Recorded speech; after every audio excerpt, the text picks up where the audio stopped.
let's talk about the part of you that you cannot see. It is the room inside your head.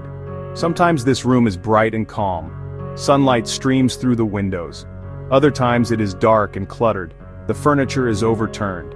This room is your mental health. It is the weather system of your mind. It changes. It shifts. It is always there, shaping how you see the world, how you feel about your life, and how you connect with others. We talk easily about a broken arm. We should talk just as easily about a bruised mind. Because our minds are where we live. They are our homes.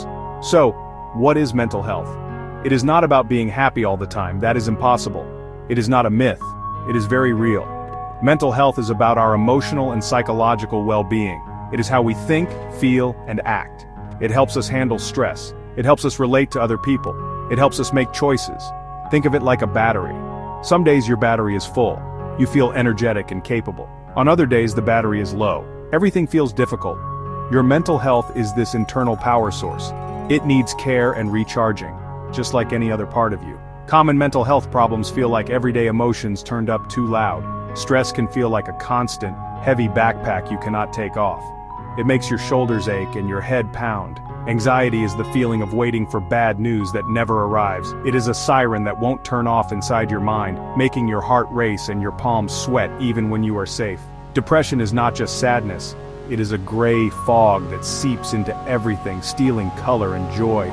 It is feeling nothing at all. It is the complete absence of hope, a heavy blanket that smothers your motivation. These conditions are more than just bad moods. A bad mood passes like a cloud crossing the sun. A mental health problem can linger. It can stay for weeks, months, or even years. It changes how you function. It makes simple tasks feel like climbing a mountain. Getting out of bed can be a victory. Answering an email can feel impossible. These are not signs of weakness. They are symptoms of an illness. An illness that lives in the quiet, unseen room inside your head. It is an illness that deserves attention, kindness, and treatment. Why is mental health as important as physical health? The answer is simple. Your mind and your body are not separate. They are connected. They are part of the same team. When your mind is unwell, your body often feels it too. Unmanaged stress can lead to headaches, stomach problems, and high blood pressure. Depression can cause physical exhaustion and aches that have no clear source. Your body keeps the score. It listens to the whispers and shouts of your mind. Ignoring your mental health is like trying to drive a car with a broken engine. Sooner or later the whole vehicle will stop working. Think about it this way. If you had a deep cut on your arm, you would not ignore it. You would clean it. You would put a bandage on it. You might even go to a doctor. You would do this to prevent infection and help it heal properly. Your mind deserves the same level of care. A psychological wound also needs to be tended to. If you leave it alone, it can get worse. It can become infected with hopelessness and fear. Taking care of your mind is not an indulgence. It is a necessity. It is fundamental to your overall health and your ability to live a full life. The signs that someone is struggling can be quiet. They're not always dramatic. A person might pull away from friends and family. They might stop enjoying hobbies they once loved. Their sleep patterns might change dramatically. They might sleep all the time, or hardly at all. You might notice changes in their appetite. They might seem more irritable, sad, or empty than usual. They might talk about feeling hopeless or being a burden to others. These are not just personality quirks. They are potential calls for help, whispered from a place of pain. It is important to pay attention to these changes, in ourselves and in others. Sometimes the strongest looking people are fighting the hardest battles internally. They become experts at wearing masks. They smile when they are breaking. They say, "I'm fine," when they are drowning. The stigma around mental illness forces people to hide their suffering. It makes them feel ashamed. But there is no shame in being unwell. There is no shame in needing help. The only shame is in a world that makes people feel they have to suffer in silence, alone, in their dark rooms. How do we take care of our mental health every day? It doesn't always require grand gestures. Often it is about small, consistent acts of self-care.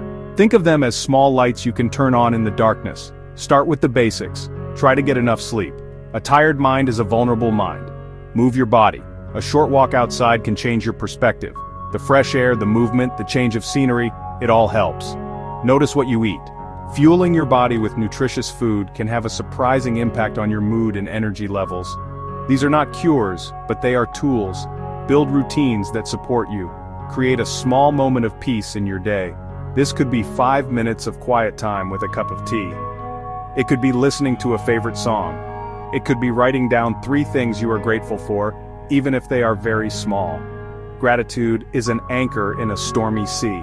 It helps you find solid ground. Practicing mindfulness can also be a powerful tool. It is the simple act of paying attention to the present moment without judgment. Feel your feet on the floor. Listen to the sounds around you. This can help quiet the anxious noise inside. It is also vital to connect with others. Loneliness is gasoline on the fire of mental illness. Reach out to a friend or family member. You don't have to talk about your problems if you don't want to. Just being with someone can make a difference. Have a conversation. Share a meal. Human connection reminds us that we are not alone in the universe. It reminds us that we matter to someone. It is a fundamental human need. We are social creatures. We heal in community. We find strength in each other. Limit your exposure to things that make you feel worse. This might mean spending less time on social media, which can often be a highlight reel of other people's lives, making your own feel inadequate. It might mean avoiding the news if it is causing you too much anxiety. It is okay to protect your peace. It is okay to build a fortress around your mind and only let in what is good for you. This is not selfish, it is self-preservation. It is a radical act of kindness towards yourself. The most important step you can take is to ask for help. This is often the hardest step. It takes immense courage. But it is a sign of strength, not weakness. Reaching out is an act of hope. It is saying, I believe things can get better. Talking about your mental health is the first step towards breaking the stigma. When you speak your truth, you give others permission to speak theirs. You create a space where it is safe to be vulnerable. You show people that they are not alone in their struggle. Your story can become a lifeline for someone else. Where can you find help? You can start by talking to someone you trust, a friend, a family member, a teacher. Just saying the words out loud can lessen their power. You can also talk to a doctor.